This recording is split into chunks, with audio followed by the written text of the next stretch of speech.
Fala aí pessoal, tudo certo? Renato Sartório aqui da Sartório Bikes. E vamos falar um pouquinho hoje sobre um tema bem interessante, tá? Tava dando uma lida em alguns estudos, achei até uma tese bacana de mestrado de um português, tá? Do Nuno Leitão. Ele fala da medição experimental do coeficiente de resistência ao rolamento em veículos de elevada eficiência energética, né? E também, puxando também da tese do Jansen e Hall, fala sobre a influência da temperatura ambiente no coeficiente de resistência ao rolamento de pneus radiais em automóveis. Bom, isso é totalmente aplicável para bicicletas. Tá? Então, vamos lá, as minhas considerações com relação a esses dois estudos que eu li, puxando um pouquinho para o nosso mundo, né, o mundo das bikes. Como que a temperatura ela afeta a resistência ao rolamento dos pneus. Bom, a gente vai dar uma explorada hoje nesse vídeo sobre como essa influência da temperatura e a resistência ao rolamento dos pneus de bikes e como você vai poder ajustar a calibragem para otimizar o seu desempenho na bike, tá? Então fazer esse ajuste para poder compensar a variação de temperatura. Bom, primeiramente a resistência ao rolamento é a força que se opõe ao movimento do pneu quando ele rola sobre uma superfície.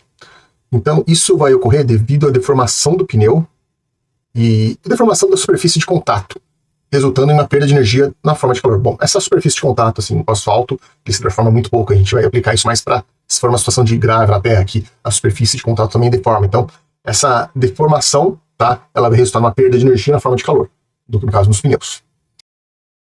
Então, essa deformação dos pneus faz com que essa parte da energia, né, como eu disse, ela seja dissipada na forma de calor, em um fenômeno que a gente conhece como histerese. Certamente vocês já ouviram falar de histerese em algum ponto. Então, é isso, histerese é isso. Essa dissipação da energia, tá, na forma de calor, no caso da borracha, tá bom? Então, à medida que a temperatura aumenta, a borracha ela tende a se tornar mais flexível, tá, reduzindo a histerese e, consequentemente, a resistência ao rolamento. Por outro lado, em temperaturas mais baixas, a borracha ela se torna mais rígida, aumentando a resistência ao rolamento devido à maior dissipação de energia durante a deformação. Então, borracha mais flexível, menos dissipação de energia. Borracha mais dura, maior dissipação de energia, porque ela se opõe mais a deformar. Então, quando ela se deforma, ela vai liberar mais energia. Bom, agora vamos falar sobre a influência da temperatura na resistência ao rolamento. Bom, a temperatura ela tem um impacto importante na resistência ao rolamento. Os estudos que eu li, eles indicam que para cada variação de 10 graus Celsius, a temperatura ambiente, para mais ou para menos, a pressão interna do pneu ela pode variar entre 2,5 a 3 psi. Tá? Isso ocorre porque o ar dentro do pneu ele se expande e contrai, tá, com o frio. A gente pode pegar o exemplo de uma panela de pressão. Então, se dá calor na panela de pressão, as moléculas da água, que é o fluido que está ali dentro, começam a se agitar, a pressão interna aumenta. A mesma coisa com o pneu. Você começa a dar calor para o pneu, as partículas do ar que estão ali dentro começam a se agitar mais e elas vão querer expandir, então vai aumentar a pressão. O contrário vai acontecer com o frio. Você retira calor, as partículas do fluido que está ali dentro vão se agitar menos, ou seja, a pressão vai diminuir. Tá? O próprio estudo do Jansen e Hall, eles concluíram que o coeficiente de resistência ao rolamento dos pneus diminui com o aumento da temperatura dos mesmos. Tá? Isso é importante. Bom, e agora, sobre a relação da temperatura do solo e a pressão dos pneus. Bom, além da temperatura do ar, a temperatura do solo também afeta a pressão dos pneus. Em dias mais ensolarados, o asfalto pode atingir temperaturas muito mais altas que a temperatura do ambiente, aquecendo os pneus e aumentando a pressão interna. Existe um estudo também realizado uma rodovia no Paraná que mostra que durante as 10 horas da manhã até as 3 horas da tarde, é o período de maior incidência de irradiação solar. E são exatamente nesse período que existe a maior diferença de temperatura entre o asfalto e a temperatura do ar, chegando até 60 graus Celsius. E a gente também tem que lembrar que existe a temperatura do ar, a temperatura do asfalto e a temperatura de atrito do pneu com o asfalto, que também eleva um pouquinho a temperatura. Nos estudos que eu realizei nos meus pneus, eu pude verificar que há uma diferença de temperatura de aproximadamente 4 graus Celsius entre o pneu, tá, a superfície do pneu e a temperatura do asfalto. E agora vamos para as estratégias para a calibragem dos pneus com compensação da temperatura. Bom, para otimizar o desempenho da sua bike, você vai ter que pode considerar as seguintes estratégias de calibragem. Sempre que possível, calibre seus pneus com as mesmas condições climáticas que você vai encontrar durante a tua prova ou treino. Ou seja, se você puder ter uma previsão da temperatura, tá? Vamos supor, agora no verão você vai pedalar de manhã, vai estar 30 graus Celsius. Se no dia anterior, ou antes de sair para pedalar, você encheu seus pneus fora da sua casa, na temperatura ambiente, na varanda da sua casa, na garagem, não no ar-condicionado, tá? Fora, para você poder calibrar o pneu da sua bike na mesma faixa de temperatura que você vai sair para rodar. Se você puder fazer isso antes de sair para pedalar, muito bom. Você vai precisar fazer pequenos ajustes. Caso contrário, faça no dia anterior, mas também durante o dia, com a temperatura próxima daquela que você vai encontrar na manhã seguinte. Então, em dias quentes, ao pedalar sobre superfícies aquecidas, como asfalto ou terra, é importante você inflar os seus pneus com uma pressão ligeiramente inferior àquela recomendada, para poder compensar o aumento da temperatura, o aumento da pressão durante o uso. Então, lembrando, você tem aquela variação de 10 graus Celsius, tá? Para a temperatura que você encheu o pneu, para a temperatura ambiente ou temperatura do asfalto. Então, se aumentou 10 graus Celsius, a tua pressão interna do seu pneu vai aumentar de 2,5 a 3 PSI. Isso é muito importante para quem utiliza as rodas Zip Huckless, que tem um limite de pressão interna de 72 PSI, 72 ou 73. Se você for uma pessoa muito pesada e encher os seus pneus com 70, 72 PSI e sair para pedalar no calor, com um dia de bastante sol, céu limpo, a pressão interna do seu pneu vai aumentar e vai ultrapassar esses 73 PSI. Então, corre o risco do seu pneu estourar durante o pedal.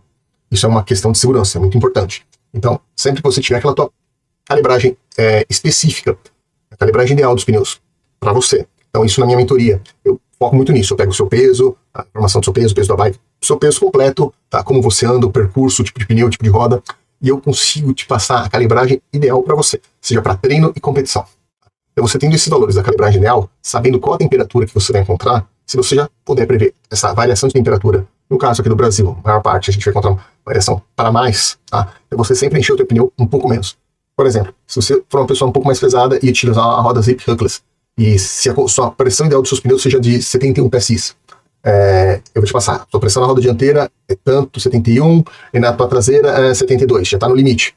E se você for pedalar numa temperatura muito alta, a gente vai saber que vai ter esse delta de variação de temperatura, também vai acontecer essa variação na pressão interna do pneu. Você vai calibrar ali, por exemplo, o seu pneu dianteiro com 68 PSI e o traseiro com 67 PSI, por exemplo, números hipotéticos, tá? Porque durante o pedal, essa variação de temperatura vai fazer com que a pressão dos seus pneus aumente e esteja naquela tua faixa de rolagem ideal, tá? Isso que eu busco na minha mentoria, sempre melhorar essa performance da calibragem dos pneus para os atletas.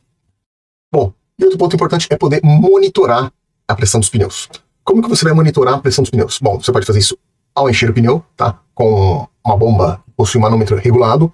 Existem aquelas bombinhas elétricas hoje em dia que você já consegue colocar uma pressão muito boa. É claro que muitas delas, algumas marcas que não são tão confiáveis, não possuem um manômetro tão bom. E existem uns manômetros simples que você enche o teu pneu a uma determinada pressão e depois coloca o manômetro e vai retirando o ar para atingir aquela pressão adequada. Tá? Tem o da Topic, que é um famoso e tem uma precisão muito boa. E para você poder monitorar a pressão dos seus pneus durante a pedalada, eu conheço 2 medidores, tá? Você instala na válvula. Um é o da Zip e outro existe um medidor da SKS. Os dois funcionam da mesma forma, tá? Você insere eles na válvula, ele possui ali uma bateriazinha, ele é um pouquinho grande, e eles se comunicam com o seu Garmin e com um aplicativo do seu celular. Então, em tempo real, você consegue verificar qual é a pressão de cada um dos pneus, e você consegue acompanhar esse aumento ou diminuição da pressão de acordo com a variação de temperatura ambiente e do solo. Beleza? Bom, além disso, é importante vocês se lembrarem de outros fatores, como eu disse anteriormente, o peso do ciclista, tipo de terreno, estilo de pilotagem, tá? O clima também pode estar chovendo. Tudo isso vai influenciar na pressão ideal dos pneus, além do peso do ciclista e peso da bike também. E na minha mentoria, eu sempre dou essa pressão ideal para cada atleta. É lógico que a gente consegue fazer pequenas alterações, pequenas customizações dentro dessa grande customização que varia do tipo de pilotagem de cada um. Ok? Bom, conclusão. Mantenha a pressão adequada dos pneus. Ela não vai só melhorar a eficiência durante o seu pedal, mas também ela vai contribuir para a segurança e durabilidade dos pneus. Tá? Fiquem sempre atentos às condições ambientais e ajustem a calibragem conforme necessário para garantir um pedal legal, um pedal de performance com segurança. Bom, e se você gostou desse conteúdo, não se esqueça de dar o like, compartilhar e se inscrever no canal. Grande abraço, até a próxima. Valeu!